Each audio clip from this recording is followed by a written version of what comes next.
Hey there, and welcome to a brand new episode of Delivering Marketing Joy. I am your host, Kirby Hausman, and joining me today is a brand new rock star. I'm so excited to jump in here. She's the founder and CEO of Dietitian Boss, a sales and marketing expert. She's a business coach. Libby Rothschild, thank you so much for joining me.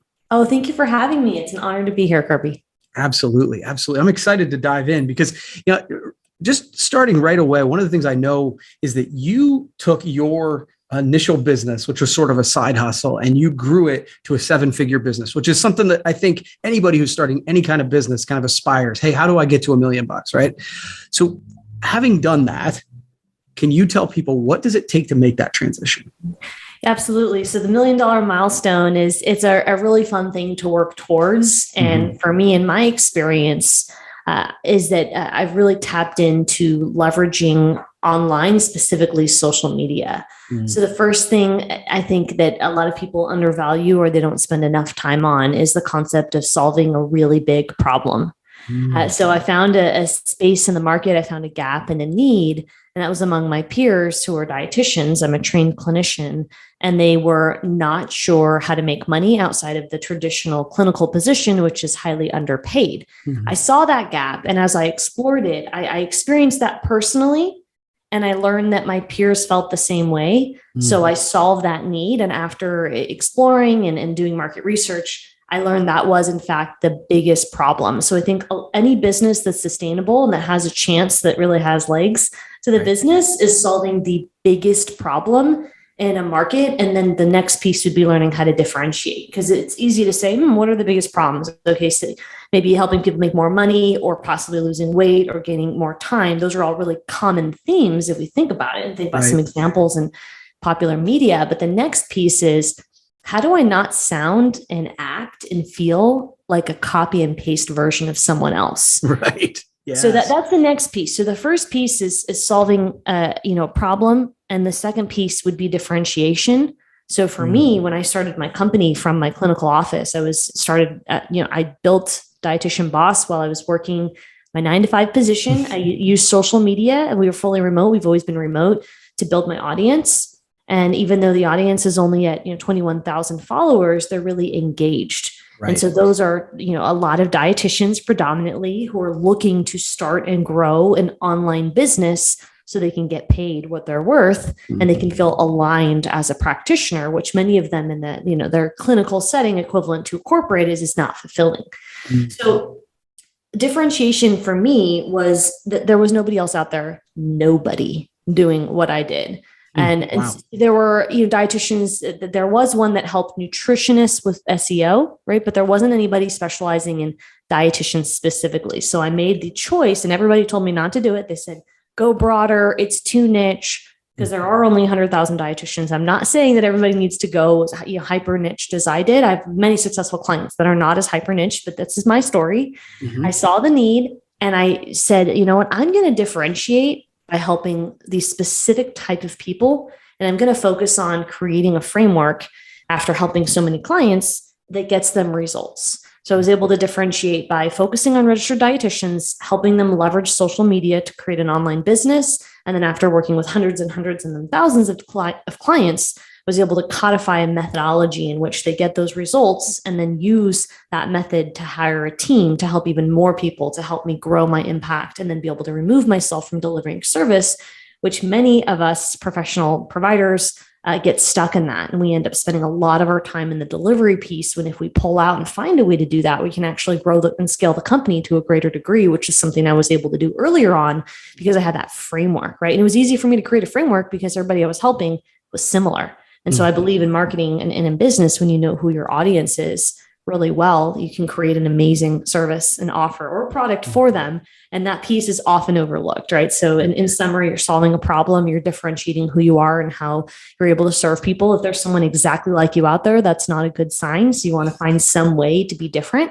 And there's, books and theories on that, but I don't see a lot of people actually doing it. Right. And then lastly, after that, it would be finding a way for me to pull out of some of the things I'm doing in my company, which is essentially delegation, right? So how can you create delegation measures to be able to grow faster. And we grew really fast, really quickly. And it was in part because I was able to hire folks that were able to coach and help me help more people in our masterminds and programs. And now we have a membership.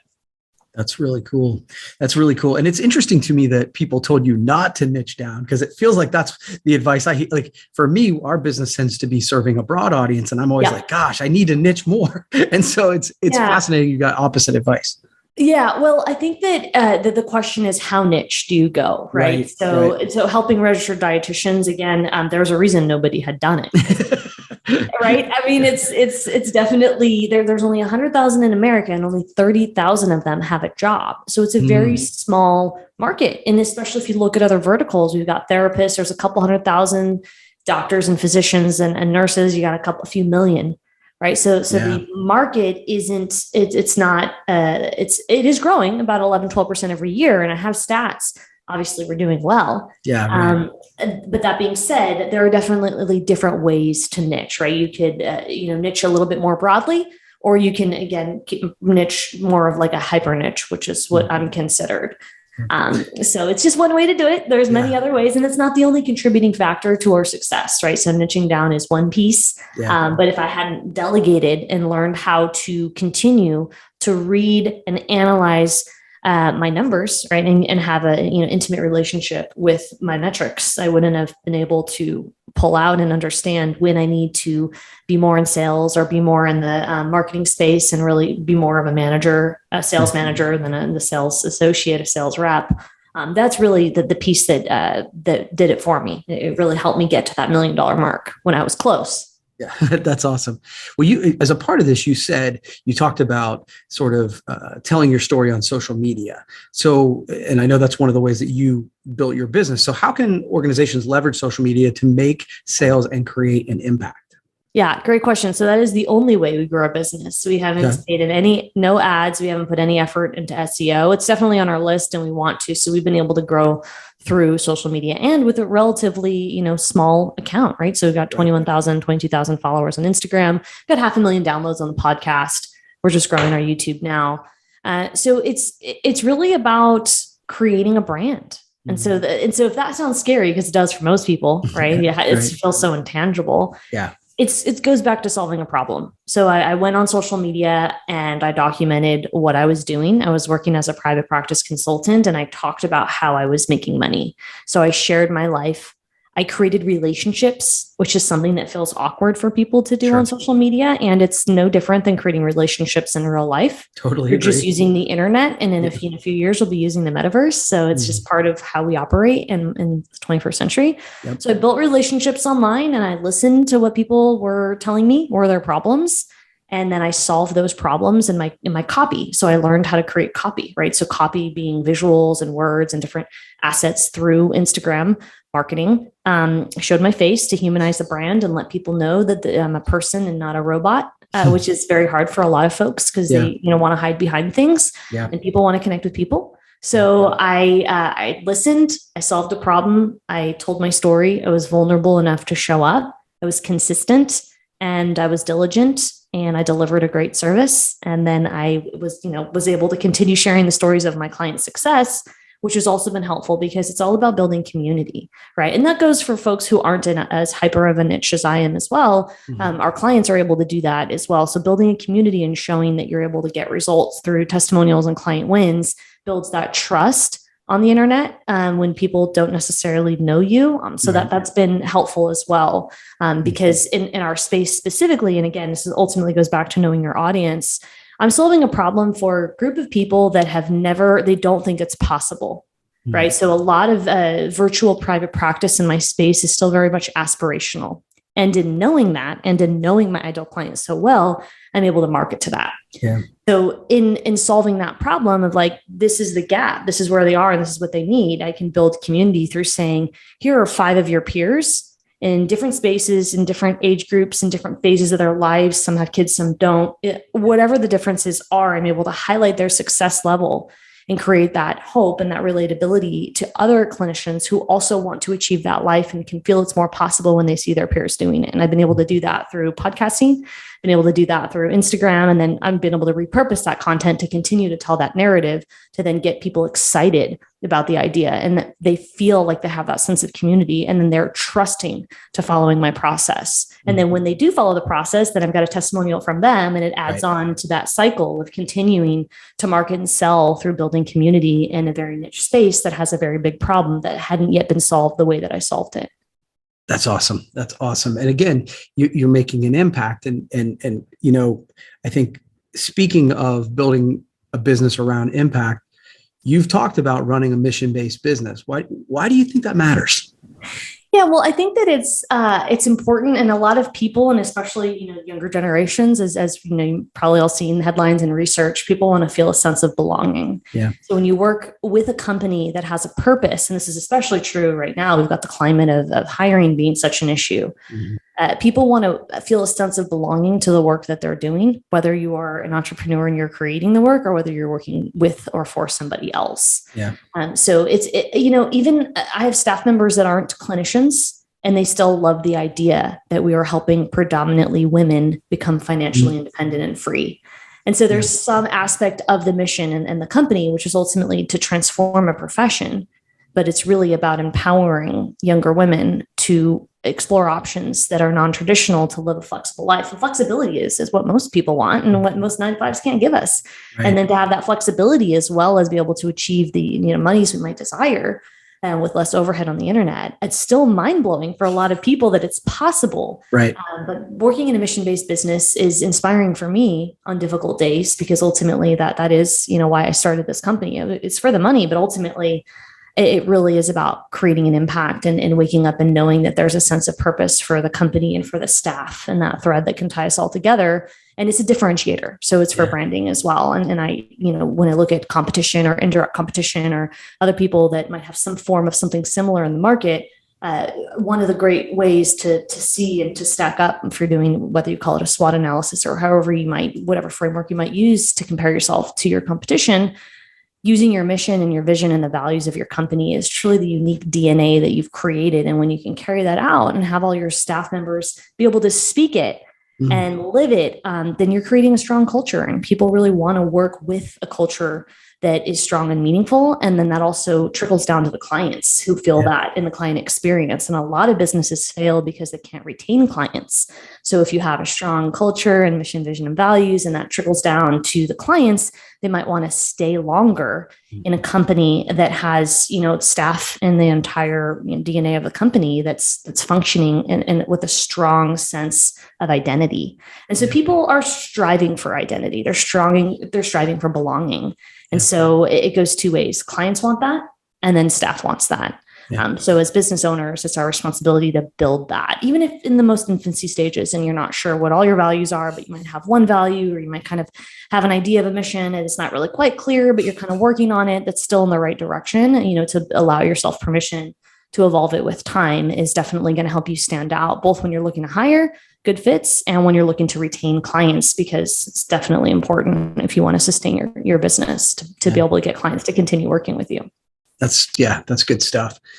Well, this is great, Libby. I got one more question for you, if that's okay. Sure. Of course it's okay. Yeah. So you're like, obviously you've built this business, and you've done it through unique social media sales and marketing. So because you're doing business coaching, I wanted to at least throw this at you. What are some tips for somebody listening? What are some tips for sharpening your sales skills? Yeah, so I would say the 3 tips would be, tactical tip would be to listen more than you speak. And so think of it 80-20, or think of it 90-10. And that alone, most people aren't doing that. So if you think about conversations in general, this is true in life, but specifically, and even more so in sales, you want that conversation to be 50-50, which is never true. It might be 60-40, but if that's a normal conversation, just for etiquette and interpersonal skills, and you're trying to really hone in on your sales acumen, then you want to listen even more than you would in a general conversation. So the more you can listen, And then you can speak back what people want and make sure that you're hearing them. Right. You're on your way to being primed to be a better salesperson. And that's one of the best gifts and skills that you can learn to master. I know I'm biased, but it's true. So that's the first tactical tip would be, that 80-20, 90-10 listening.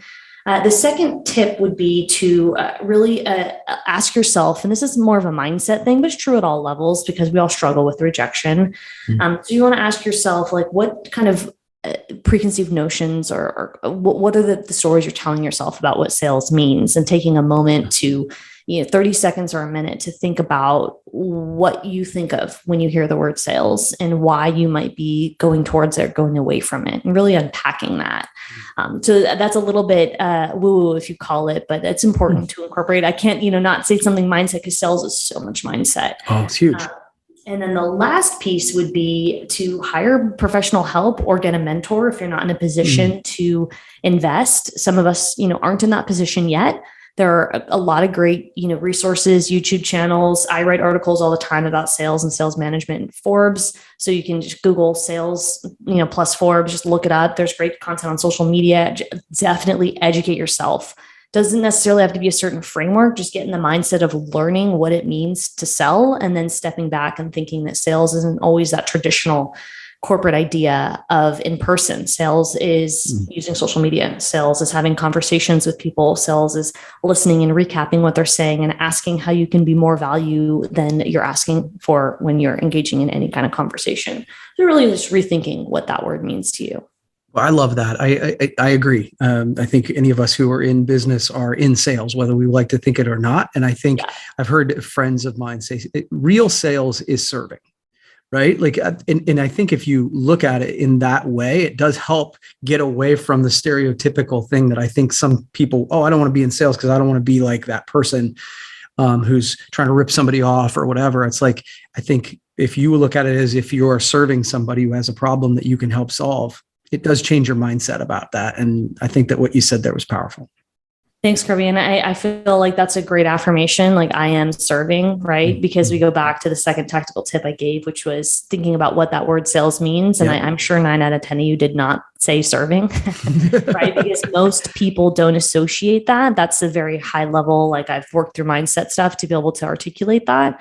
So I think something that could be helpful and a little bit more tactical than me just saying, like, think about the word sales, would be you creating an affirmation around something positive about sales and then putting it on your wall, or adding it somewhere where you can see a sticky note on your computer or your screensaver or something like that to help you reframe how you're approaching the conversation. That could be a tactical way for you to open yourself up, because nobody that stays in business can ignore sales. For sure. That's right. It's just no way around it.